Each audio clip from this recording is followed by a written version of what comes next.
CM 365, all about Carnatic music.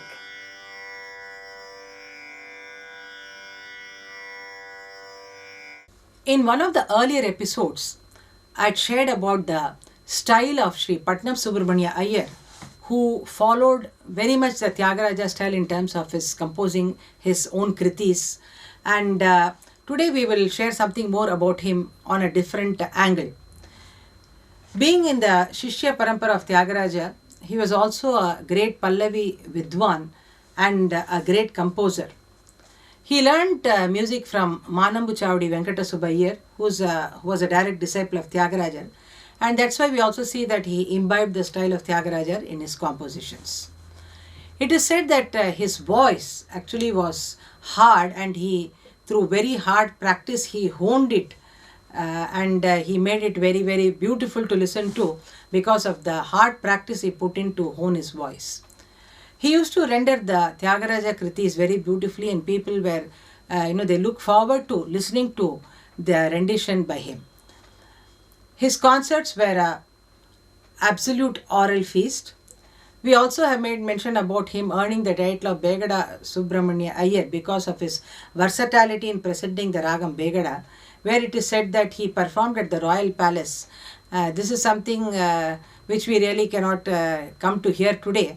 But history says that on the first day he performed Ragam, the second day Tanam, and the third day Pallavi, all in the Ragam Begada. And because of the way in which he rendered this Ragam exhaustively, he earned this title.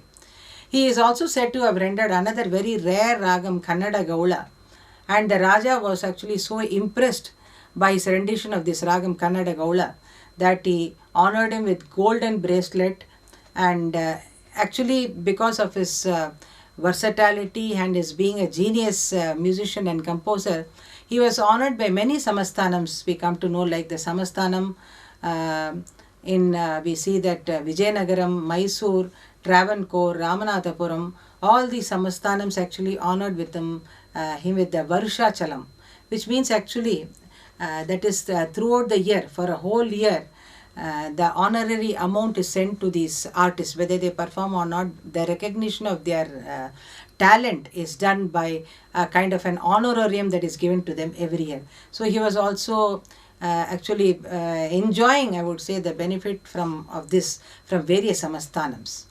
And we also see that he was a born teacher. That was something I wanted to share with you, where he actually created a lot of worthy disciples because of this.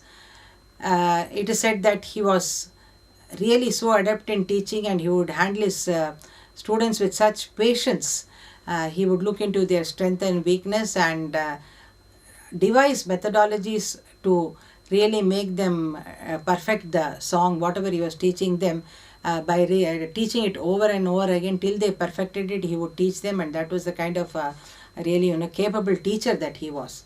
So it's not surprising that he brought out many gem disciples like Ramanathapuram Srinivasa Iyengar, Mysore Vasudevachar, Tiger Varadacharya, Kakinada Krishnaswamy Iyer, Yenadai Lakshmi Narayani, and so on. There is one anecdote which says that he was persuaded by some to compose a composition in Kalyani, but he said that already Tyagaraja has composed so many, and he has really explored so many dimensions also, so it would be probably futile on his part to compose something in Kalyani. But then after a lot of thinking, he finally composed this song Nijadasa Varada Kila Ananda. That composition in Kalyani he has composed. There is also another anecdote about Mahavaidanatha Iyer and Patnam Subramanya Iyer, who are supposed to be great friends. And both of them actually lived in Thiruviyar, East Gopuram and West Gopuram street of the Pranatati Haraswamy temple. Both of them lived actually. And once they went to the Pattabhishekam of Bhaskar Setupati of Ramanathapuram, along with another musician, Kundrakudi Krishna Iyer. And all the three, we have a record that all the three of them, that is Mahavaidanatha Iyer, Patnam Subramanya Iyer, and Kundrakudi Krishna Iyer, all of them together sang a beautiful Pallavi in the Todi Ragam in Jhampatalam in praise of the patron, the words of which runs like Setupati Jaya Jaya Ravikula Raja Vijaya Raghunatha Sri Bhaskara Sami. So thus we see that Patnam Subramanya seems to be a multifaceted personality, where he was not only a great musician, he was also a great composer. Not only that, he was also a great teacher par excellence, and that is why he is remembered by us in various having various facets actually. And also the kind of incidents which tell us about how he was he sang along with Mahavaidyanathar and others, shows his friendly nature and the kind of rapport that he maintained with his co-musicians. CM 365, all about Carnatic music.